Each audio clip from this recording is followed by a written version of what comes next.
আমরা লক্ষ্য করছি বেশ কিছুদিন ধরে আমাদের ধর্মনগর থানা এলাকায় বেশ কয়েকটা চুরির ঘটনা ঘটেছে এবং কিছু চোরকে ইতিমধ্যে আমরা অ্যারেস্ট করেছি। তারা এখন জেলে আছে। বেশ কিছু মালামালও আমরা উদ্ধার করেছি। ওই কেসের সঙ্গে যুক্ত আরও অনেক চোর আছে যাদেরকে আমরা এখনও ধরতে পারিনি।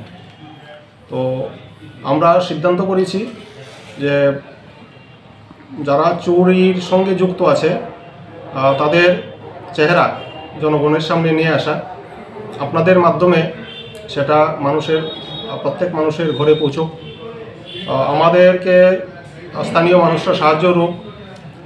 আর যারা আমাদের ইনফরমেশন দেবে তাদের পরিচয় আমরা গোপন রাখব। এখানে 12 জন সাসপেক্ট বিভিন্ন ক্রাইমের সঙ্গে যারা ইনভলভ তাদের ছবি আমরা সংগ্রহ করেছি। তো আপনাদের মাধ্যমে এইগুলি যাতে মানুষের কাছে পৌঁছে যায়।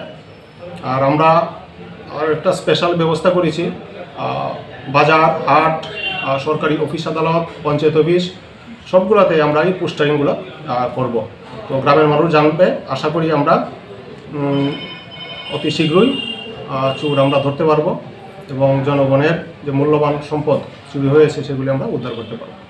12 জন যে ওদেরকে ছবি দেখা, ওদের ছবিগুলি আমি এখন দেখাচ্ছি। এটা কালার ফটোগ্রাফ, দেখুন।